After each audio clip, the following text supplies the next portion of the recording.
Let's talk about medicine. Today, it is a world of clean white rooms and magic pills.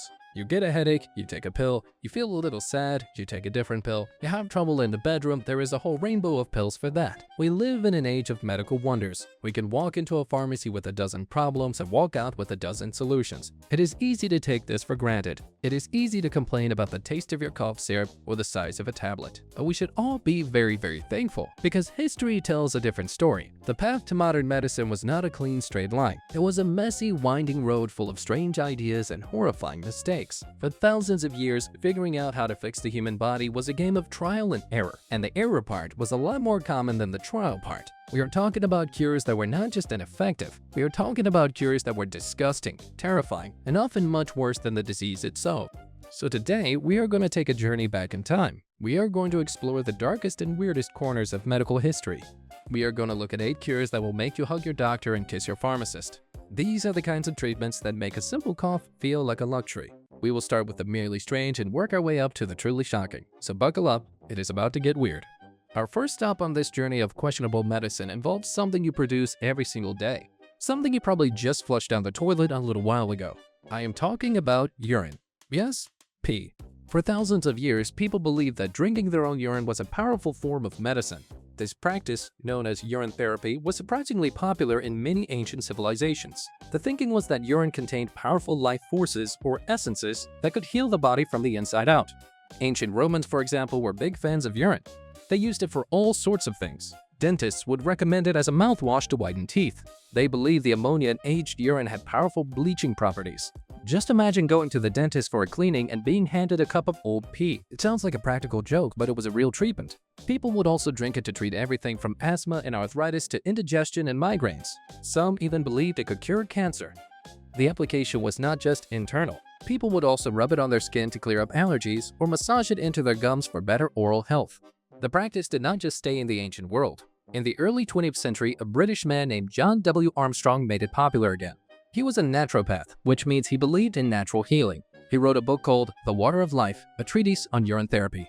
In it, he claimed that he had cured himself of serious illnesses by fasting for 45 days. During this fast, he consumed nothing but his own urine and tap water. He said it completely rebooted his system. He went on to prescribe this urine therapy to thousands of patients. The idea is still around today, especially in certain parts of the world. Modern supporters claim it can cure a huge list of diseases, but science tells us a very different story. Urine is the body's way of getting rid of waste products it does not need, like urea and excess salt. Drinking it means you are putting that waste right back into your system. This forces your kidneys to work overtime to filter it out again. It can lead to dehydration and kidney problems. So despite what some people might tell you, it is probably best to stick with water and maybe a mouthwash that does not come from your own body. Now let's move on to something a little more industrial. Something that came not from the body, but from a shiny new German laboratory. Let's talk about heroin. That is right, the incredibly dangerous and addictive street drug. It started its life as a perfectly legal, over-the-counter medicine. It was created in the late 19th century by the pharmaceutical company Bayer. If that name sounds familiar, it should. They are the same people who make your aspirin. Back then, coughs were a serious problem. Illnesses like tuberculosis and pneumonia were widespread and deadly. A severe cough was not just an annoyance, it was a life-threatening symptom. People were desperate for a strong cough suppressant. Morphine was already being used, but it was known to be highly addictive. Bayer wanted to find a better, safer alternative. Their chemists created a new compound called diacetylmorphine. They marketed it under the brand name heroin. They chose that name because early testers said it made them feel heroic and powerful. And here is the most ironic part of the whole story. Bayer advertised heroin as a non-addictive alternative to morphine. Let that sink in for a moment. They called heroin non-addictive. This is like calling a shark a vegetarian. It was not just wrong, it was catastrophically wrong. The company marketed it heavily as a cough medicine for adults and even for children. They sold it as a cure for respiratory illnesses of all kinds. For a few years, it was a massive commercial success. You could buy heroin syrup at any pharmacy without a prescription. But it did not take long for the problems to start. doctors began to notice that their patients were developing a powerful craving for their cough medicine. They needed more and more of it to get the same effect. They were getting addicted. The medical community quickly realized that heroin was not less addictive than morphine. It was actually about twice as potent and even more addictive. By the early 20th century, its use as a medicine was heavily restricted. It was soon made illegal altogether. So the next time you have a cough, maybe just take a lozenge. It is a much safer bet. From a medicine that was too good at its job, we moved to one that was famous for putting people to sleep, sometimes permanently. Let's talk about chloroform. If you know anything about chloroform, it is probably from old movies. The bad guy soaks a rag with it, holds it over someone's face, and they instantly pass out. While it does not work that fast in real life, it was a real anesthetic. In fact, it was one of the first effective anesthetics ever discovered. Before chloroform, surgery was a nightmare. Patients were awake for the entire procedure. They were held down while surgeons sawed through their bones and cut into their bodies. Many people died from shock and pain alone. So when chloroform came along in the mid-1800s, it seemed like a miracle. It was a sweet-smelling liquid that could render a patient completely unconscious. It gained huge popularity after it was used on Queen Victoria of England. She was given chloroform to reduce the pain of her 8th childbirth. If the Queen used it, people thought, it must be safe and effective. Its use skyrocketed. It was given to soldiers on the battlefields of the American Civil War. It was used in hospitals all over the world for all kinds of surgeries. But there was a dark side. Chloroform is a very tricky substance. The dose required to make someone unconscious is very close to the dose that will stop their heart. Anesthesiologists had to be incredibly careful. A few drops too many, and the patient could die suddenly on the operating table. These sudden, unexplained deaths started to pile up. A controversy began to brew around the drug's safety. But its use was not just limited to surgery. Doctors thought this powerful chemical could cure all sorts of other problems. It was prescribed as a treatment for asthma and even cholera. Some doctors used it to treat gonorrhea. It was also used as a sweetener to make other, more bitter medicines taste better. As the famous nanny Mary Poppins might have said, a spoonful of chloroform helps the medicine go down. Eventually, as safer anesthetics like ether were developed, chloroform fell out of favor.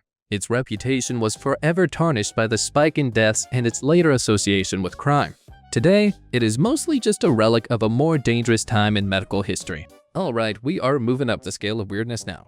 The next here on our list is not a chemical or a bodily fluid, it is other people, or more specifically, parts of other people. For hundreds of years in Europe, the practice of corpse medicine was shockingly common. This was the belief that consuming human remains could cure diseases. And we are not talking about a French cult. We are talking about mainstream medicine practiced by respected doctors and recommended to royalty. As one historian named Richard Sugg puts it, the question was not if you should eat human flesh. The question was what kind of human flesh you should eat. The menu was quite varied. You could take a powder made from crushed human skulls. This was a very popular remedy for headaches and migraines. The logic was that a problem in the head could be cured by a substance from another head. It was a twisted form of like cures like. You could also buy pieces of mummified bodies imported from Egypt. This was known as mumia, and it was prescribed for everything from bruises to stomach ulcers. If you wanted something a little fresher, you could drink human blood. People believed that drinking the blood of a young, healthy person could cure diseases of the blood, like epilepsy. It was common for people to gather at public executions. After the prisoner was dead, they would pay the executioner for a cup of the still warm blood. It was like a concession stand at a horror movie. People would drink it right there on the spot, hoping to absorb the vitality of the person who had just died. Perhaps the most gruesome example came from a 16th century German physician. He suggested making a jerky out of the flesh of red-headed men. He believed that the red pigment gave their bodies special properties. This jerky could then be used to treat a variety of ailments. It is hard to imagine a more bizarre prescription. This was not a secret, shameful practice. It was openly discussed in medical texts. The rich and powerful were some of the biggest consumers of corpse medicine. It shows how desperate people were for cures, and how different their understanding of the body was from our own. Now we move from eating the dead to using a deadly disease to cure another deadly disease. This is the story of malaria therapy. In the early 20th century, syphilis was a devastating illness. In its late stages, it could attack the brain, causing a severe form of psychosis called general paresis. Patients would lose their minds. They would suffer from delusions, dementia, and paralysis. At the time, there was no cure. It was a death sentence. Then along came an Austrian doctor named Julius Wagner Jaureg. In 1917, he noticed something strange. A patient with psychosis seemed to snap back to sanity after suffering from a very high fever caused by a different infection. This gave him a wild idea. He hypothesized that a high fever could kill the syphilis bacteria in the brain. But how could he safely induce a high fever? He needed a disease that was controllable, a disease he could give to a patient and then cure. His choice was malaria. Malaria is a terrible disease that causes recurring cycles of extreme fever and chills. But importantly, it could be treated with a drug called quinine. His plan was a form of medical firefighting. He would infect his syphilis patients with malaria. He would let the malaria fever rage through their bodies, hopefully reaching a temperature high enough to kill the syphilis bacteria. Once that was done, he would then cure the patient of the malaria using quinine. It was a risky, multi-step gamble with people's lives, and incredibly, it sometimes worked. Wagner Jarek reported a success rate of about 25%. For some patients, the fever did seem to cure their psychosis and halt the progression of the syphilis. But for the other 75%, it was a disaster. Either the treatment did not work, or worse, the patient died from the malaria he had intentionally given them. He was fighting one deadly disease with another, and sometimes both of them won. The real irony of this story is that for his work, Wagner Jarek was awarded the Nobel Prize in Medicine in 1927. He was celebrated as a genius. Then, just 1 year later, Alexander Fleming discovered penicillin. Penicillin was a true miracle drug. It could cure syphilis easily and safely, with no need for a life-threatening fever. Malaria therapy was abandoned almost overnight. One of the strangest and most dangerous cures in history was made obsolete just moments after it received medicine's highest honor. We have now reached the truly terrifying part of our list. These next cures are not just weird, they are brutal. Start with a procedure that sounds like it came straight out of a horror movie. Trepanning. To put it simply, trepanning is the practice of drilling, cutting, or scraping a hole into the human skull. This is one of the oldest surgical procedures known to humanity. Archaeologists have found trepanned skulls that are over 10,000 years old. It was practiced by cultures all over the world, from ancient Egypt to the Inca Empire in Peru. In the earliest days, the reasons for trepanning were probably more spiritual than medical. People who behaved strangely, who heard voices, or had seizures were often thought to be possessed by evil spirits. The local shaman or surgeon would perform the procedure to create an escape hatch for the demon. They would use sharp tools made of flint or obsidian to slowly carve a hole in the person's head while they were still alive. A quick hole in the head, and presto, the evil spirits could fly out. Trepanning was also used for more recognizable medical problems, like severe headaches, skull fractures, or mental disorders. The piece of bone that was removed was often kept by the patient. They would wear it as a charm or an amulet to ward off future evil spirits.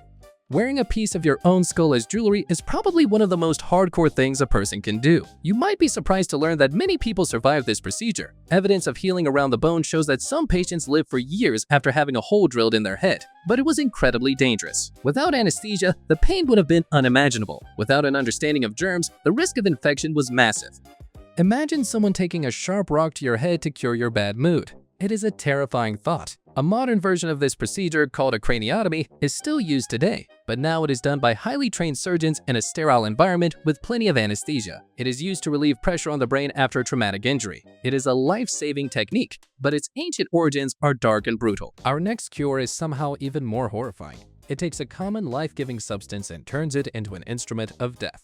Let's talk about the water cure for rabies. Rabies is a viral disease that attacks the nervous system. It is almost always fatal once symptoms appear.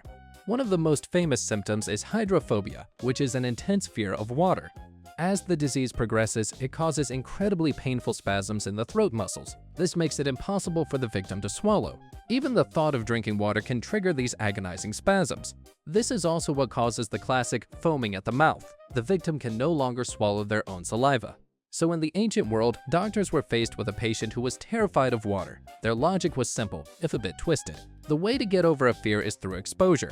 So to cure the fear of water, they would force the rabies victim to confront it. They would repeatedly submerge the person in a large vat or a nearby river. They would hold them under the water, hoping that if they ingested enough of it, the disease would be flushed out of their body. They thought they were washing the poison away. The problem, of course, is that humans cannot breathe underwater. The ancient doctors did not make a distinction between swallowing water into the stomach and inhaling it into the lungs. They just wanted the water to get inside the patient. As a result, this cure was almost always just a slower, more terrifying way to die. The patients would drown. In a way, the cure worked. After the procedure, the person was no longer suffering from rabies, but that is because they were not suffering from anything at all anymore. They were dead. It is a chilling example of how a complete lack of understanding about a disease could lead to a cure that was nothing more than a death sentence. And that brings us to our final and perhaps most painful historical cure. This one is for a common and uncomfortable problem: hemorrhoids. A hemorrhoid is when the veins around the anus become swollen and irritated. It can be painful and annoying, but it is usually not a serious medical issue. Today, it can be treated with simple creams and ointments, but in the old days, the treatment was a bit more direct and a lot more horrifying. The cure was a red-hot iron. The procedure involved taking a metal rod, heating it in a fire until it was glowing red, and then pressing it directly onto the hemorrhoids. The idea was to burn them off and cauterize the wound at the same time. It was a form of brutal, direct-to-the-source surgery, and the man who popularized this terrifying treatment was none other than Hippocrates, the famous Greek physician often called the father of modern medicine. Hippocrates did not just suggest the procedure, he gave detailed instructions on how to perform it. He wrote that when the hot iron is applied, the patient's head and hands should be held down tightly. He said this was important so that the patient would scream. And why did he want them to scream? Because, in his words, this will make the rectum project out more, making it easier for the doctor to burn off the hemorrhoids. Just take a moment to imagine that scene. You go to a doctor for an embarrassing but common problem. The next thing you know, you are being held down by several people. The doctor is approaching you with a glowing hot piece of metal, and he is telling you that your screams of agony will actually help the procedure. It is the stuff of nightmares. It combines physical pain with utter humiliation. It is hard to think of a cure that is more barbaric. It is a stark reminder that even the most celebrated figures in medical history had ideas that were, by our standards, completely insane. So there you have it, 8 of the most bizarre and terrifying medical treatments in history, from drinking your own pee to drilling holes in your head. It is a wild ride through the strange history of healing. It shows us that the path of science is paved with mistakes. Some of them were just silly, and some of them were deadly. We have come a long way. So the next time you have a headache and you reach for a simple, painless pill, take a moment. Be grateful that you do not have to drink gladiator blood. Be thankful that your doctor is not coming at you with a red-hot iron. Modern medicine may not be perfect, but it is a whole lot better than the alternative.